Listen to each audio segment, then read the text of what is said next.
Welcome to another account-based go-to-market strategy session. We've got a great one today, and we are super excited to invite Bev Burgess from the UK, who's joining us in her afternoon.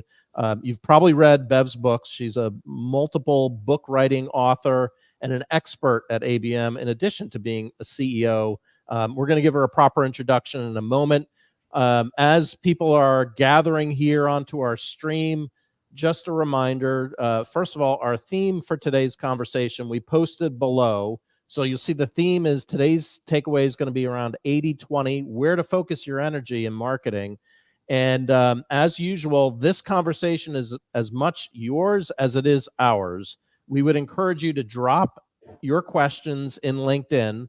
And hopefully, if the LinkedIn gods are working with us today properly, we can promote your questions up to Bev or to Meg or I to ask. So if you have specific questions on the topic, feel free to engage. And like I said, this is as much conversation for you as it is for us. In the upper corner of this display, you'll see a QR code. That QR code brings you to over 260 videos that Meg and I have done over the last 3 years on go-to-market strategies like ABM and others. On best practices. And if you have a specific question, we could certainly route you to that as well. So with that, we typically start each week off with a poll. And this week's poll is really a conversation around the primary criteria used by your company to select accounts for your ABX strategy. Now, we modeled this off of a poll that Bev had conducted with her own research to kind of compare and contrast. And because I produced it yesterday afternoon, it didn't get a ton of votes, but I was the lone wolf voting other. Everybody else kind of voted future growth potential. And one of the reasons why I chose that was, in my mind, I kind of think of a spreadsheet of all of these variables, and ideally, I'd pick all of them. Although I have to say I gravitated a lot toward future growth potential. But then as I thought about it, I'm like, gosh, I really wish I could have everything in a spreadsheet. But Meg, what was your reaction to this? I was actually a bit surprised on the future growth potential, just because I often see that people do have a bit more of a, I'll call it the ABM balanced scorecard approach, where they're looking at multiple factors, and they should be, to decide which accounts to include in their program. But I personally voted future growth because I think that's one that's kind of often overlooked. So I wanted to make sure we had a moment to talk about it. Very often people will segment based on current revenues, which can actually lead you astray, I think. But I am very curious to hear from our esteemed guest, Bev Burgess.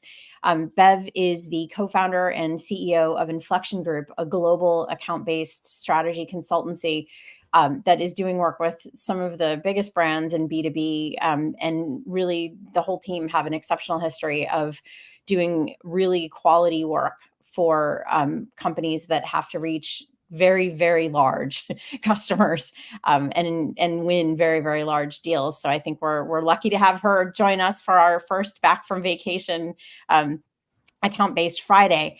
Bev, before we get started, love to have you comment on the poll, and two, would love for you to tell us a little bit about your background and your kind of role at Inflexion Group and how you like to think about the way that you work with customers.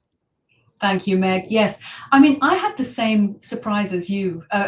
Future growth potential, that's always the big one. And it makes sense, doesn't it? Because we want to know that we've got headroom to grow. But I was so surprised that no one picked current revenue. And we'll get into the 80-20 discussion in a moment. But, you know, your biggest clients, the risk is if you don't look after them, you're going to lose them. And it's going to take a lot of new business to fill the gap that they leave behind. And I guess that's a lesson that I've learned over the last, 30-something years. I've been on the consulting side, and I've had a proper job, as we like to call it, at Inflexion Group. So I've been a marketing director at Seiko Epson and also at Fujitsu. And I've used this kind of analysis to allocate marketing investment, but alongside the management team, who are also allocating, you know, account management, service operations leaders, HR leaders, contract negotiators. So, and I think when it works well and you have that balanced scorecard, John, that you were talking about earlier, then the whole team can get behind it. And I think that's one of the biggest lessons I've learned through my career. We set up Inflexion Group. Most of us are marketers, but we've also got people that have run sales, run business units and P&Ls, run strategy. And we appreciate the importance of these big accounts where there's still room to grow. And that's really where we focus at Inflexion Group. And I love the 80-20 rule. I wish I'd known it 30 years ago, but I didn't. So there you go. Well, and I think you bring up a really important point, which is most organizations will have a concentration of revenue in a small number of customers, whether you like that or not. It just sort of happens. I've even been in companies where they had a 90-10 rule, which was truly terrifying. And the thought is, if you've got a lot of your revenue tied up in a small number of customers, that you also have a disproportionate share of risk tied up in those customers. In some cases, companies don't even exist that could replace that revenue. So I've definitely lived by that for my many years doing this as well. But it is hard to rally organizations around it sometimes. Bev, I'd love for you to just sort of level set a bit with us on what is the 80-20 rule for most companies, and what are some of the ways that leaders who believe it has an impact on your business strategy, how can they help others understand and embrace what it could mean for them? Well, yeah, I mean, not only did I not know the 80-20 rule particularly well, but I didn't know it was fractal. And, maths was not my major in in college. But fractal means it's a repeating mathematical pattern. So 80% of the 80%, is delivered by 20% of the 20%. So if you've got 1,000 customers, 200 are delivering, let's say you're $1 billion company, they're delivering 800 million of your revenue. But within that, 40 are delivering 640 million and 8 are delivering 510 million. So that's how important, that's how concentrated it is. And you say that to people, I say this a lot, and people say, oh no, I know the 80-20 rule, but it doesn't apply here. And the most practical thing you can do is as a management team or even as an ABMer or a sales lead or whatever you are, buddy up with finance and run your numbers. And unless you're a startup, you'll be amazed at the concentration. And of course, once you know the data, then you can start to have an informed discussion about, well, what does that mean for us and how we want to grow and how we allocate our resources. Yeah, that's really interesting perspective about the 80-20 and the fractal. I hadn't thought about that too, because it does cascade all the way through. Just thinking about your the next step of that 80-20. So you do that analysis. I guess what would be the next set of challenges to then go execute? You say you can kind of allocate your resources. What decisions have you seen made or not made as a result of that 80-20 kind of, you buddy up with the CFO, then what? Yeah, well, I think the poster child on this is Accenture. So, they emerged, didn't they, from Anderson Consulting in 2001. And ever since then, they've had this idea of a diamond client. And that's recognizing that, some of their clients are so important that they're in that sort of 20% or even the 3.5% or the 1% that really make a difference to their future revenue. And so each of those clients they've committed has a very senior kind of, you can call it account manager, a general manager, a managing director for that client. And then other resources are aligned as well. And if you think about most companies and the kind of the way we get siloed, there's a team at the top that have that view across the whole company. And then we're into our little silos or funnels. Whereas the next best place to come together is around these really most important accounts. And I think that's the discussion to have internally. Once we know who the accounts are, let's allocate some resource to them, starting with that really seasoned executive who can look after these biggest accounts. And let's talk about what's our ambition with those accounts. What do we want to achieve? How do we want to help each other? And I would say, how do we want to help the planet and communities and society as well? What's our joint ambition and purpose? That's when it gets really interesting. To what degree have you seen companies like Accenture bring the customer into those conversations as they're thinking about their strategy for the year, the quarter? What does collaboration look like if companies are doing it? Yeah, that's a great question, Meg. And I think, Accenture often talks about the fact that, their top 100 customers, most of them have been their top 100 customers for a decade or more. So these people are collaborating all the time. It is very much a kind of joint ambition, a joint, obviously around reinvention or transformation or whatever it might be. So things like innovation workshops, things like really doing your research on your top customers and looking at, well, how are the trends coming down, or your new R&D or your latest product release or whatever it is, how can that help your client with their ambition, and then getting around the table and sort of scoping that out with them. And I think the best companies do that. They have a regular, obviously, exec to exec meetings, but also then things like innovation workshops with specialists coming in, subject matter experts, all around the table from both sides, and partners, ecosystem partners in as well, to look at, how do we really make a difference for both of us and for the wider society. Yeah, I love that partners mentioned. Partners seem like they're becoming more and more relevant these days for sales cycles and just to get the intelligence around the business. If you can share that information and develop a trusted relationship. You sit in kind of a unique situation too, being over in Europe, and we predominantly have probably a North America-based audience right now, although I'm sure there's some from Europe and around the globe that are joining us today. But I'm curious, what have you seen in terms of regional differences in what you just described there of kind of that collaboration? Or is there regional differences, or is it very distinct in wanting to get workshops done face to face, say in Europe, but not in the US? Like what kinds of trends are you seeing globally that we might not be experiencing here in the US? Yeah, that's a really good question. I think it's a blend everywhere. I don't think, one region is doing more face-to-face than another. But I think there is a difference where if you're a global organization, you'll have your global top clients. And that may not be the same list as your European top clients, or your top clients in France, or your top clients in Singapore. So there's always a little bit of adjustment, needed with local teams who, after all, have the relationship with the customers on the ground, in terms of where do we put our own investment? Who do we invest in? There may be a global list of 100 or 200 or 300, but these 5 are important to us. So I think being pragmatic about, yes, we're going to invest in the global ones, but we're also investing in the ones that matter locally.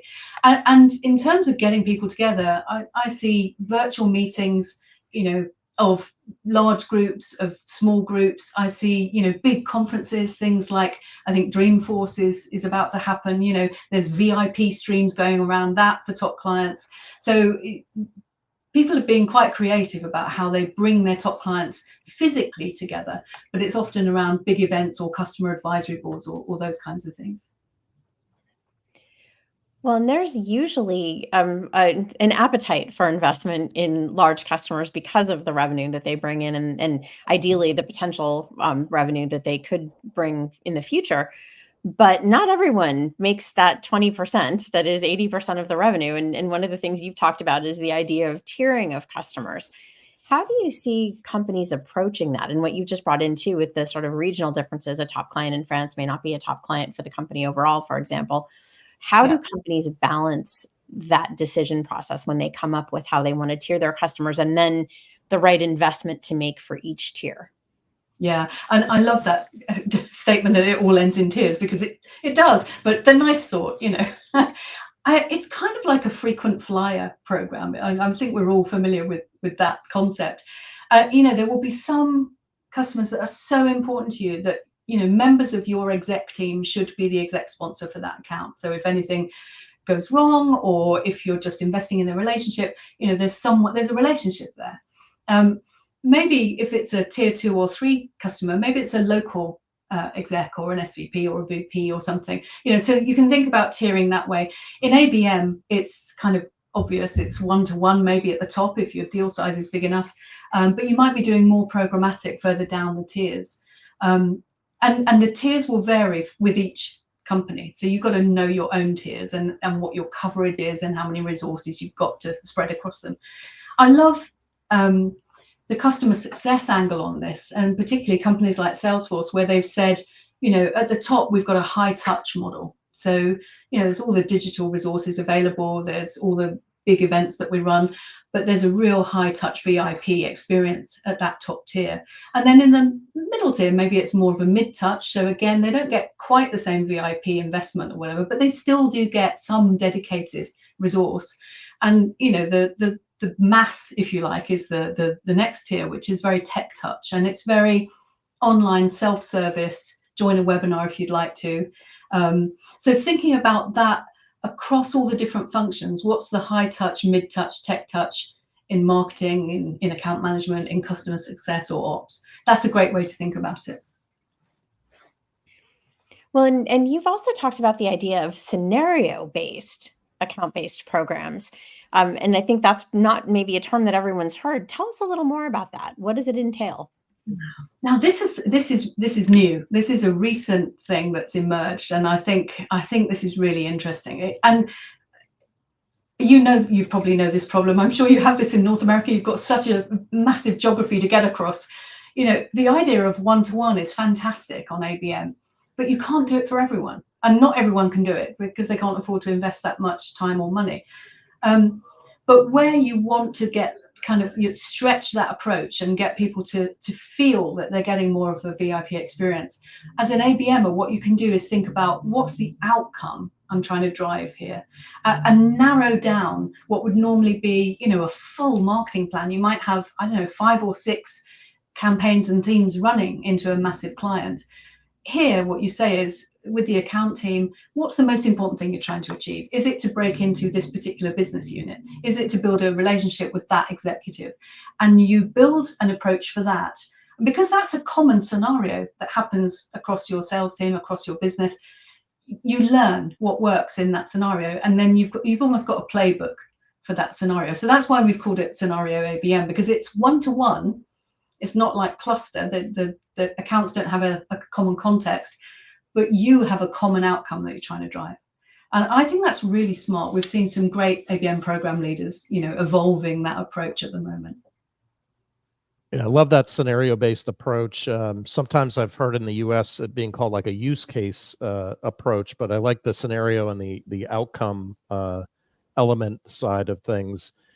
And just reflecting a little bit too about what you had mentioned about the tiering, and it may vary by country. I think in North America, linear mindset, and I spent a fair amount of time in Luxembourg, that kind of illuminated me to this point of view of sometimes in America, like it's a relatively homogenous market across all states, whereas Europe, it from the outside looking in looks homogenous, but it's anything but homogenous. So, the tiering really does play an important factor depending on how deeply you regionalize your marketing and your marketing approach, your marketing dollars. So I could really see that coming to light.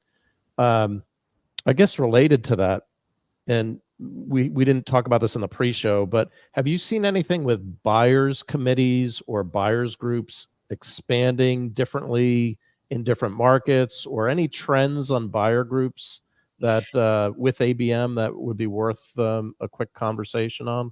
Yeah, and I think your last show just before you took your August break, you talked about this quite a bit, and I think I was completely on board with that. I think the buying group has got broader. I think buying has slowed down. We've seen that across IT, professional services, telecoms. There's more procurement involvement, and it just takes longer. So there's more people and it's taking longer to make a decision. And I think the other thing that was in your show just before August was very much that, the first part of the process, the research part, is self-driven. It's research. I don't necessarily want a salesperson to come and speak to me. Then when I decide who might be interesting, then come and speak to me. I'll do my kind of contract negotiation, everything else. So I think we're seeing the same thing everywhere. Every country is slightly different though. So if you're marketing in Germany, there are things that you need to know. It's very different to Japan. It's very different to the UK, Sweden. You really have to know the local environment. And I think even within the US, I mean, I'm not an expert in North America, but I know there's variations across North America. What I think is really interesting is within the tiers, when you come across Europe and APAC, you often get tiers within a geography, within a country, because the language is different and so on.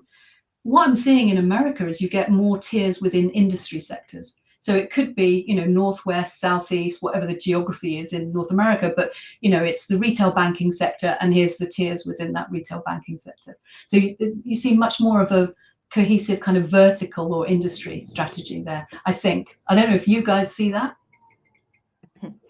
No, I would definitely agree with that. In fact, I think a lot of times account-based programs that need to find sort of their initial version of the scenario approach will go to industry-based or vertical market-based programs, just because the needs are relatively similar, or the trends are relatively similar in a given industry. But as you say, depending on what part of a particular industry, I mean, financial services is wildly different between securities and investments to retail banking. Like those companies might broadly be in the same category, but they have nothing alike in terms of their needs. So I think we see more of that. But in terms of marketers needing to prioritize where they're putting budget, and I think we've got a lot of people who are finalizing their 2025 budgets these days. Where are you seeing marketers having to make choices? And what kinds of things do you think help marketers make the best bets with their money as they finish their budgeting? I think that's a great question. I think the tiers really help here. I think the 80-20, doing that analysis with your finance team, understanding, even if you've got a massive client in that top tier, you may only have 10% of their share of wallet. So you could grow your revenue 50% and you still only have 15% share of their wallet. So, the idea that it's a really big client for you at the top and there's no growth is usually not true. And even if you have a big share of wallet, you can grow with them. So that's where the joint innovation and everything comes in. So I think I would always start with 80-20 now. And then there's a lot of debate at the moment about is ABM reshaping B2B marketing? Is everything in the field ABM? And I've seen a couple of organizations pivot from field marketing, where you're running events or doing local campaigns, to making those people account-based. And that's where you need your local equivalent of the tiering as well. The danger is that people think ABM is just the silver bullet. So we want ABM, but they don't really understand what it is. And as you go around the world, there's a different interpretation of what ABM is, which is quite fascinating, to be honest. And in North America, because of the scale and the just the homogeneity of the market, programmatic is more useful than it is across Europe or APAC. So what ABM works and where you invest varies, I think, by region. There's no silver bullet. What we found, we did some research earlier this year, we found that in more strategic one-to-one, one-to-few ABM, there's much more high-touch stuff. And we also found that those types of ABM are reserved for the top 1 or 2 tiers of customers. Then when you get into bigger clusters and programmatic, it's much more digital. And those types of ABM are reserved for, the bottom tiers. Maybe not the 800, maybe not the 80% in our example, but certainly, the bottom of the top 20, if you like. And pursuit-based marketing or deal-based marketing, I think people are getting much more sophisticated with that now. And of course, that can come in anywhere. The trick is to really qualify and say, could that account be in our top 20% or even in the 20% of the 20% going forward? So yeah, for me, it's the anchor for all those discussions. Gosh, there was so much in there. I'm just nodding my head saying, yes, yes. Oh my God, yes. And so many buzzwords that are going through my head right now, but the pursuit marketing in particular, I think we had a video with Dorothea from Inflexion Group who talked or shared her pursuit marketing journey, which for me was really valuable to hear kind of how she was thinking of it. And I think at the time she was based in Germany. Is that correct, Meg? Yeah, she lives in Germany. Yeah. So yeah, it was really, really insightful. I've observed on the tiering in North America, and admittedly, we're a little bit more down market, kind of mid market to enterprise, and our focus of ABM. it's an underdeveloped muscle of the tiering. And it could be because of what you just said, though, because of the programmatic emphasis. And we tend to get into almost like a, I don't want to call it lazy way in the US of tiering, but it's almost as if, well, here's what sales is going to go focus on. And therefore, these are our top accounts. It's a very non-strategic way, typically, of going after that 80-20 rule. But, one of the things that you had mentioned that was really, really intriguing was the different definitions of ABM around the globe. Beyond the programmatic, are there any other nuances that you've noticed there that across different regions that have those different definitions? And if so, what are they? Yeah. Well, one-to-one, actually. Not many people do absolute one-to-one anymore, where you literally have a marketer dedicated full-time to an account. I mean, in my experience, I've seen companies have two marketers on one account where an account is so big and warrants it. But that typically has happened in North America, which is interesting, isn't it? Because North America is also the place where programmatic, I think, has taken hold much more than anywhere else. I think in Europe, it was very much a more one-to-one strategic that emerged. And I think in APAC, my experience there is that there's an intention to do one-to-one, but actually one-to-few is an easier way to get started, and people tend to start there.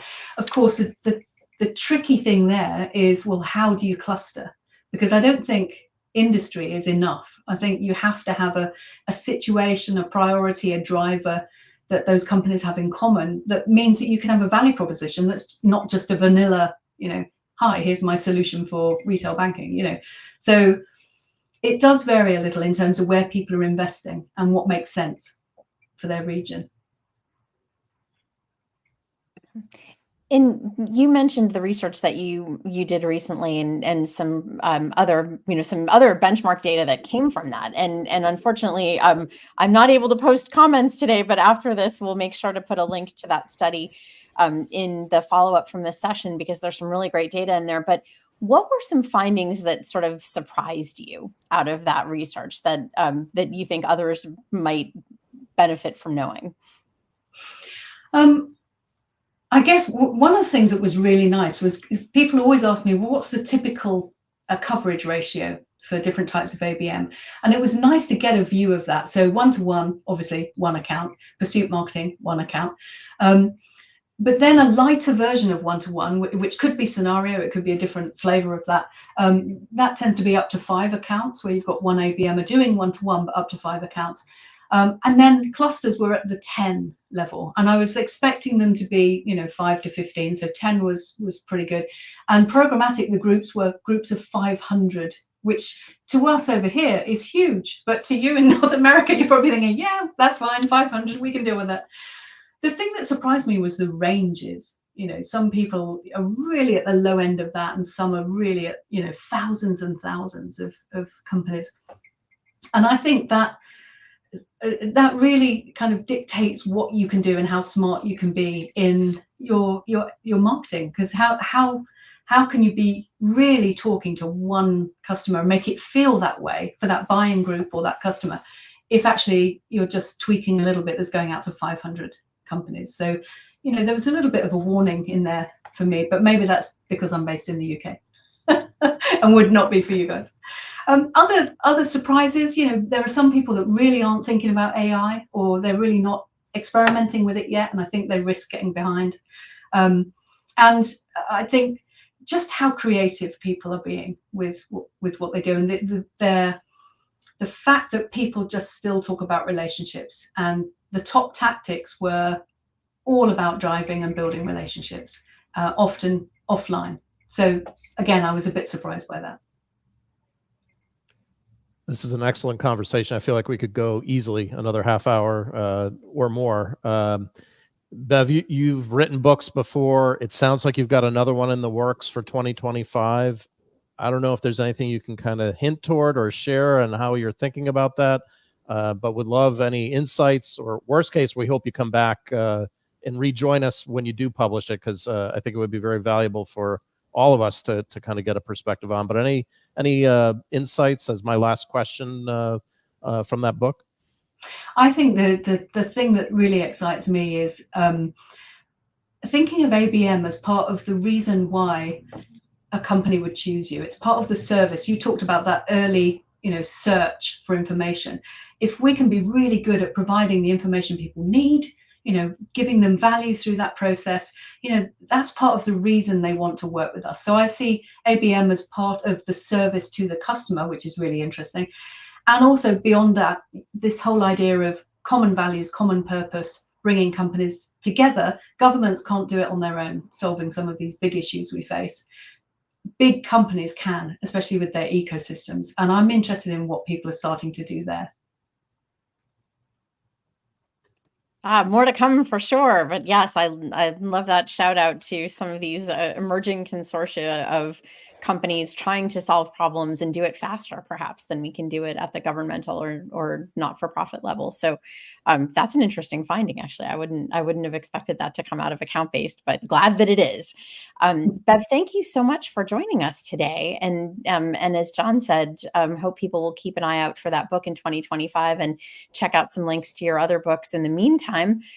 John, any parting words, and then we'll turn it over to you, Bev. Nothing for me other than thank you, Bev, for investing the time. This was a really great conversation, superb conversation. So thank you. Oh, thank you, guys. And please keep up the good work with the Account-Based Fridays. Well, thank you for joining us. We've got more to come. Excellent. I think next Friday we've got a returning guest, Brandon Redlinger, formerly of Chili Piper, who's a fractional CMO. He's a terrific demand gen kind of marketing thought leader. So really excited to have him back. And then in 2 weeks, we're doing a little bit more on the marketing psychology of buying. So should be really interesting. Yeah, some great sessions coming. And if folks have topics they'd like us to cover, please feel free to reach out to John and to me. We welcome your ideas and suggestions and the questions that you have so that we can find great guests to talk about them. Awesome. We'll see you next week, same time. Happy Friday.